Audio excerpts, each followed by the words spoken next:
So for these vessels, yes, perhaps we could find additional space and all of that to accommodate these scrubber systems, amine solution capturing units and all of that. So for smaller vessels, yes, perhaps in future with newer technologies being developed, but for larger vessels, perhaps that's perhaps a right move at this particular stage. Again, this will then still have an implication, perhaps because we are looking at fossil-based fuels still being used for still being used. So how much of it will tally back to the 5% requirement for having alternative fuels? We still have to explore more. Yeah. Thank you. Thank you very much. Thank you, Shobit. So we're just on time. So I would like to sum up the discussion what we had. First of all, thank you everyone, the panelists and the experts here. And it's really enlightening to see the insight we are getting from the panelists as well as the experts. The technology readiness level, what we call TRL, is very advanced when we come to think about alternate technologies and even fuel to that extent. That's quite obvious from the leading engine manufacturers here and class society surveys there. And there are pilot projects happening around the world. So the issue, the maritime readiness is technology-wise very advanced, but then we need to also see the other components like the community readiness and the investment readiness aspect. Yeah. The state of play of the regulations, the IMO is working, the national administration is developing rules and regulations, class societies are developing rules for the specific fuel types. So the regulations are progressing very well. I think again the big point is the investment readiness. You know, it's more like as we said in the morning session, it's like an egg chicken, a dilemma.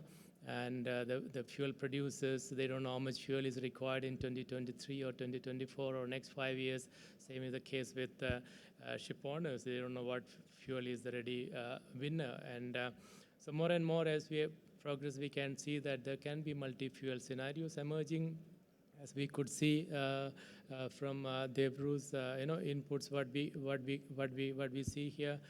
And so we talked about 5% uptake of alternate fuel, and the subject on discussion here is existing ship. So as we can see, the existing ship, it is possible, but it's also challenging for us to have alternate fuel or alternate technology on board. So we may have to consider the new builds as well to get that 5% fuel update. It's quite obvious. It's quite encouraging to see Cochin Shipyard building the first hydrogen fuel catamaran vessels, and they even delivered in the Norwegian delegates presentation. They've delivered alternate fuel vessel, compliant vessel to Norway. And we could see the hybrid vessel being built here in Chowgle for an European owner. So there are opportunities for us there in new builds. And for existing ship, we have issues like the space on board the ships, the bunker capacity on board the ship, for example.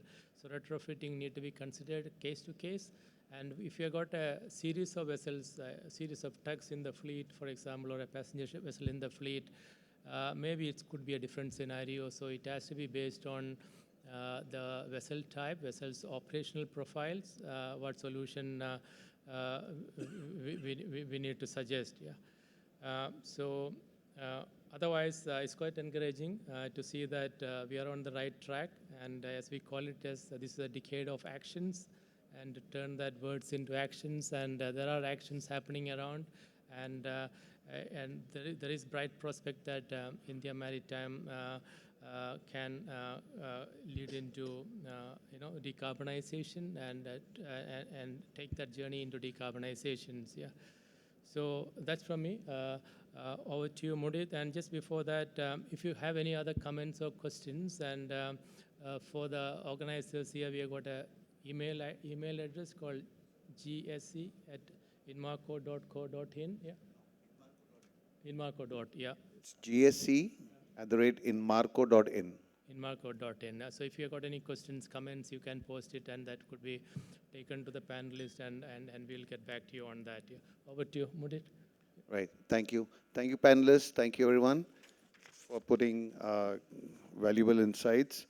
Now, to give the mementos, can I request Madam Malini Shankar ji to please come on stage, Mr. Deepak Shetty to please come on stage, and Mr. Vikrant Rai to please come on stage.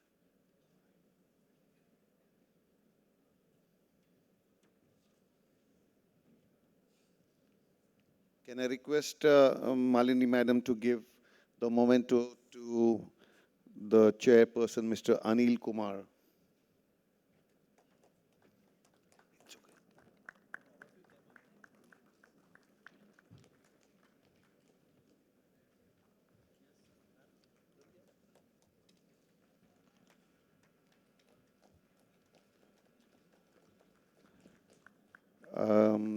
Next, we have Sachin Kulkarni. Ma'am, can I request you to please give it to him?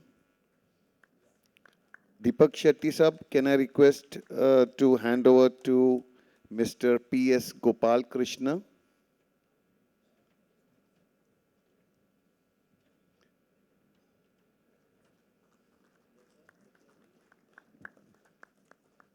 So also to Mr. Santosh Kumar.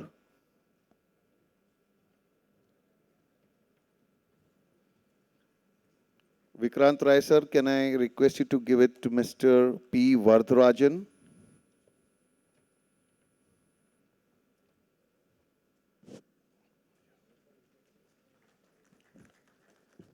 And also to Mr. Kiran Dakle.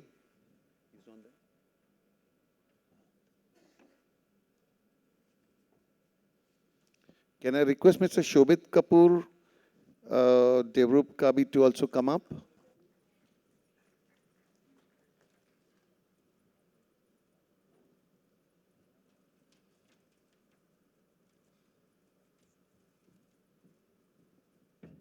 Can I request Mr. Shobit Hariharan to please come up? Malini Madam, can you please give it to Mr. Shobit Kapoor?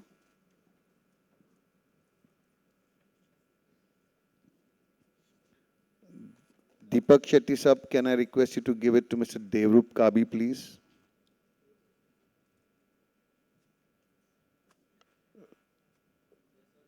Vikrant Rai sir, can I request you to give it to Mr. Shobit Hariharan, please?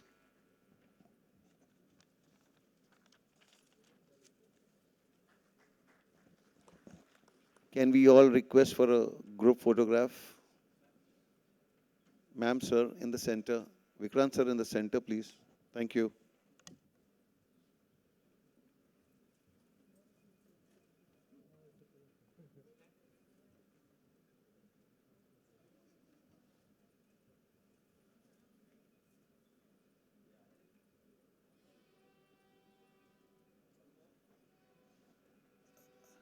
I'm sorry, I forgot Mudit sir. Sorry, Mudit sir. Malini Madam, can we please hand over to Mr. Mudit? I forgot. I'm very sorry, extremely sorry for this.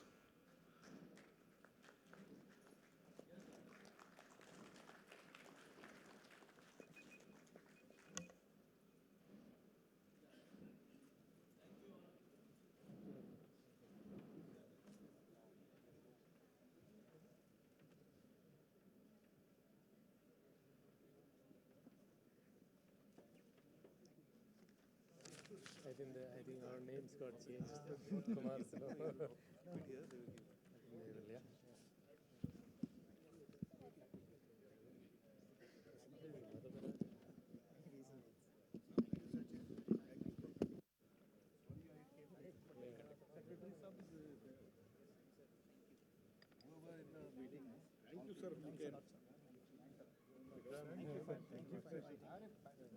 sir.